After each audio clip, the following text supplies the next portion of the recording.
So welcome back to the shop, everyone. In this episode, we're getting the Aquasport ready for paint. And more specifically, we're laying down a good coat of primer. Now, if you've been following the channel, you know that I have a perfectly good setup for spraying, but I wanted to switch things up a little bit and make this video for all of you who don't have a 60-gallon air compressor and a fancy spray gun laying around. And while we're at it, we're not gonna stop with an application that anyone can do. We're also going to be using a material that almost anyone can afford. So if you've been thinking about painting your boat, but the thought has just been out of reach, well, stay tuned and I'll show you how anyone can take a boat from this to this. So here's where the hull sides stand. It's been sanded down to about a 120 grit, I believe. All these little holes, you can see where the decals emblems used to be, they've all been filled. Through holes have been filled. Still needs a pretty good wipe down, as you can see all the stuff on there, but I think for the most part, everything is good and smooth. And ready for some primers. This is what we're going with for the primer, PPG Americoat 240. It's a 4-to-1 epoxy high solids primer. Also recommended to me by Russ down there at Boat Crafters, who paints a lot more stuff than I do. So I trust him and we're gonna give it a shot. But of course, like anything, you know, trust but verify. I did review the technical data sheets for all three of these products, the PPG, the All Grip, and the Alexial primers, and they're very similar. So I think it's going to work out well. But enough squawking about TDSs and, you know, epoxy formulas. Let's get to it. First thing we have to do is start taping. So the gunnels here have already been gel coated and non-skidded. Obviously don't want to paint and prime those. Don't have to get a perfect line here because the rub rail is going to cover a majority of this.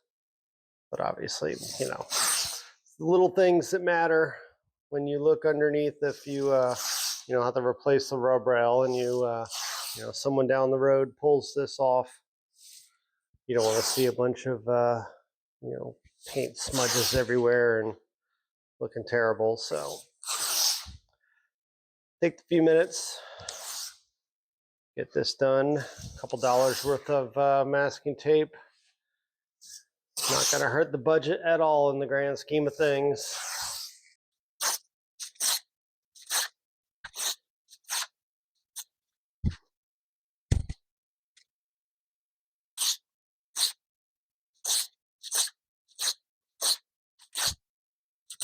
So now comes the fun part, taping off the chines here. So what I'm doing, I don't know if this will really pick up. So the gel coat actually comes just around the corner here. And what I want to do with the tape is have it just underneath of the curve there, that little corner. It's not a perfect 90-degree sharp edge because, you know, fiberglass doesn't work like that. So I'm going to try and go down this whole side, this whole chine here, just underneath of that lip, and see if I can make it straight.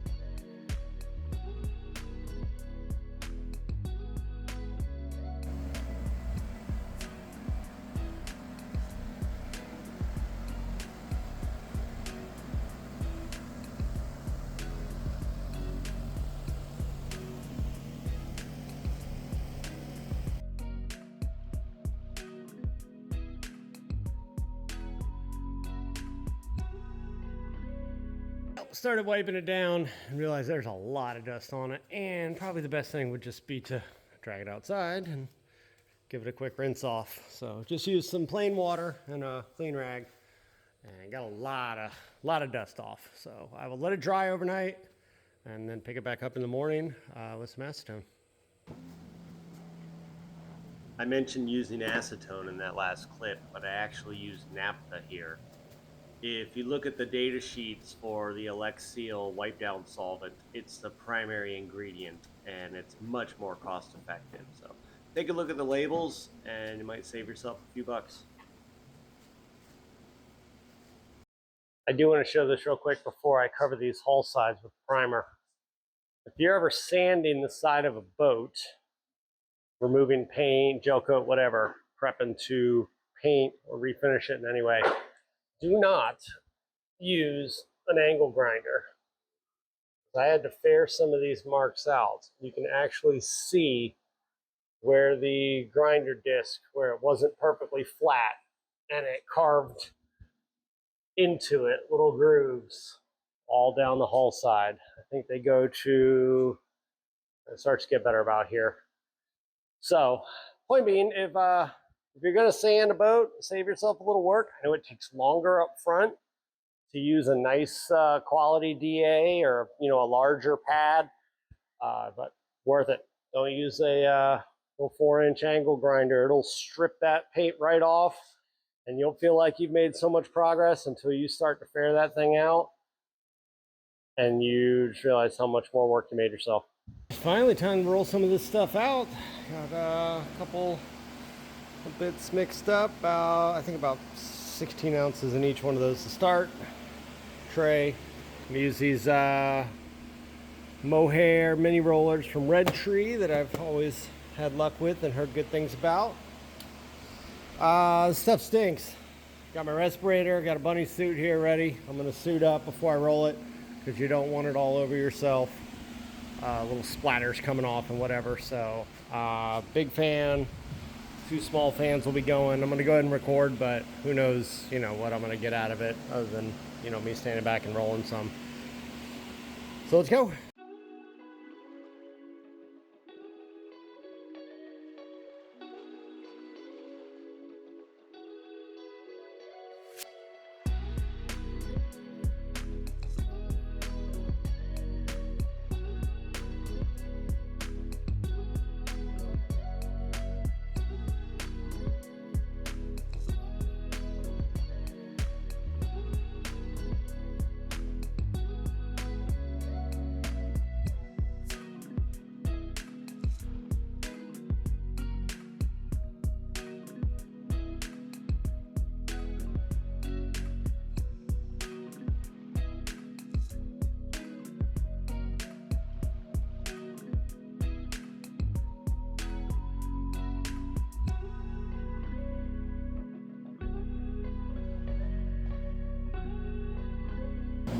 All right, now that I've gotten the hang of this a little bit, you can see that obviously I changed rollers.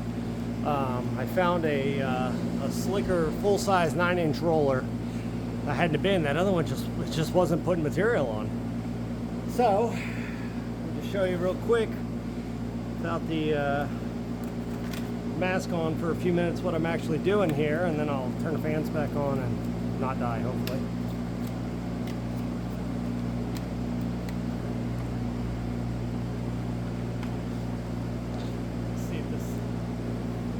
Picks this up well enough. I'm trying to do this one-handed, so pardon me. Loading the roller up pretty good, and the first pass or so, I'm just kind of putting the big globs of material on, and I'm going back to where I started. Really just letting the roller do the work, just pressing it on there, letting it sit, going up and down. And this slicker roller is doing a much better job at moving this material around where it needs to be than those small ones were. Of course, once you get up here by the bow, it's a little less, much more complex angles. But definitely show you guys what has been happening for the last half hour on that time lapse. It's probably not very informative. All you really want to make sure is don't leave any big lines from the edges of your rollers. That's it. Just keep going all the way around. All right, so I got first coat on the transom, port side, all the way up across the bow, and about a quarter of the way down the starboard side before I ran out of those, that first quart and a half. So I need to walk inside. It's hot, and I'm feeling a little dizzy. So not from the solvent, because I had the respirator on, but from the heat in that bunny suit. It's not playing around out here today, so we're gonna take a breather. All right, came back out about an hour later, rolled, made up another quart, rolled the rest of this side, and by then it'd been about 2 hours, which at 100 degrees is good overcoat time frame for the transom. So I put a second coat on there. It looks like rolled on primer. It's not going to be flawless. It's definitely going to need to be sanded, but covered nice, and looks relatively flat. So I don't think I'm going to roll another coat on the whole boat until I do the first sanding.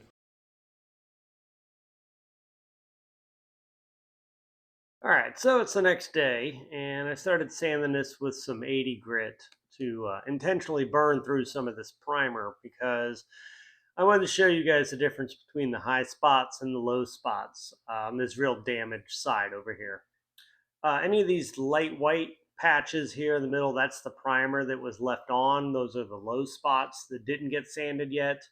And then any of the off-white gel coat, those were the high spots that all the primer was sanded right off. So you can run your hand over it. It's getting smooth now that I've got it all, sanded pretty level here.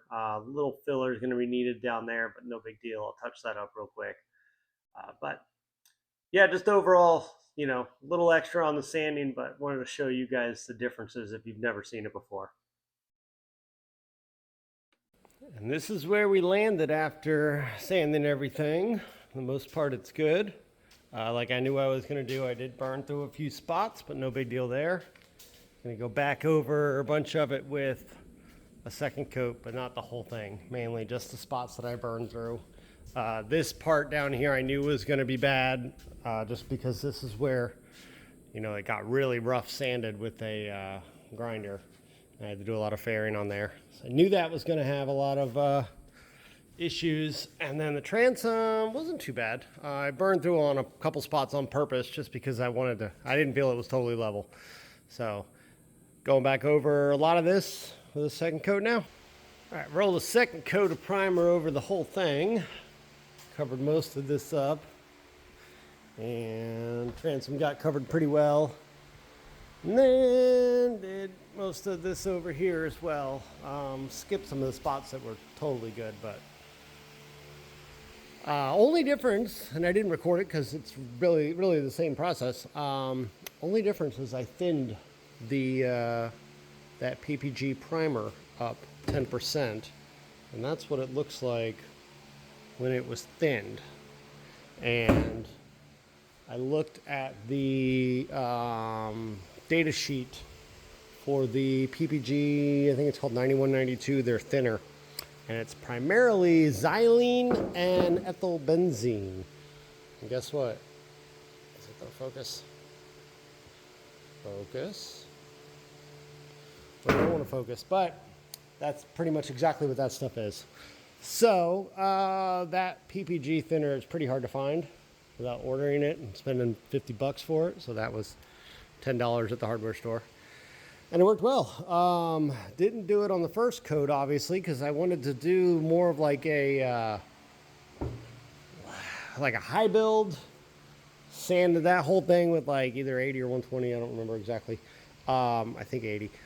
And then wanted to go back with 2 or 3 coats of the thinned is like more of a finish primer that I'm then going to guide coat and hit with 320. So anyways, that's what it looks like. The second coat rolled on with the thinned down version. So yeah, you can roll primer.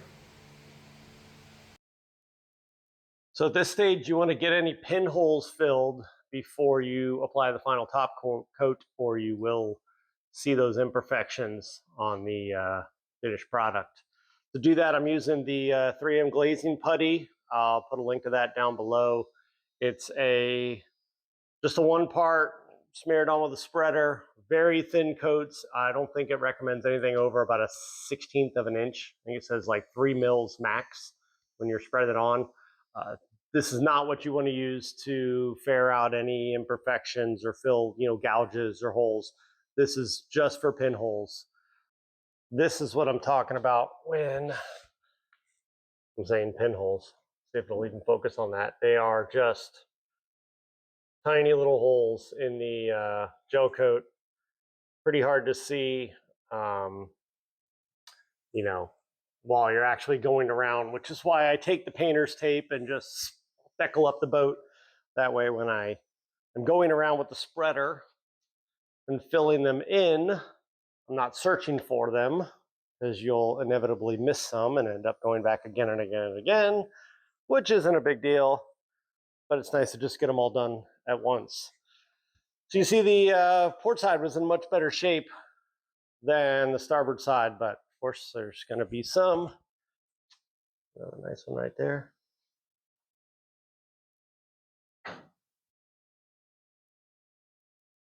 And just 1 or 2 on the transom that I saw. So when you're applying this stuff, it's pretty much just like toothpaste. Just squeeze out a tiny little bit on a spreader.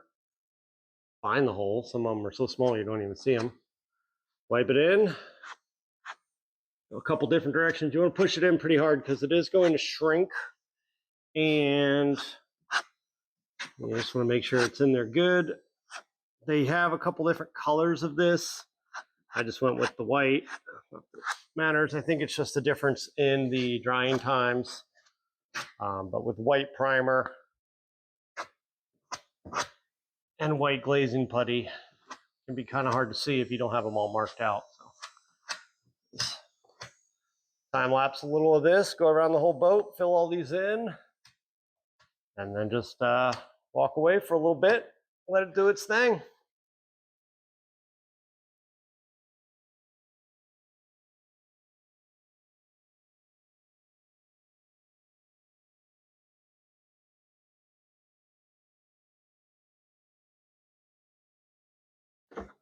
All right, in the fridge with that to keep it. And that's it. These little bits are all filled. About, 20-30 minutes for it to dry so you can sand it. It's pretty quick. And reason, and obviously you can do this before or after sanding. I like to do it before the final sanding because A, it has to be sanded anyways. So then you're just knocking it all out at once with the 320. And B, when you're doing that real fine sanding, the 320 and up grit, these little pinholes can actually get filled with dust. And if you don't get them totally cleaned out, you're not going to see them. So that's it. Walk away. We'll be back. All right, final sanding with 320 grit. You can see I did use a little guide coat here just to show what I have sanded and what I haven't. Also, a really good idea, just run your hand over it when you're done with each pass. It'll really, you'll feel a lot of things that you won't be able to see. Using the, electric DA, a lot of people like to use a longboard at this point. I found as long as you keep the pad totally flat, you can get a pretty darn good finish using a power sander and save yourself a couple days and save your shoulders a lot of grief. So whichever way works best for you, but found this does all right, and gonna get this guy ready for top coat.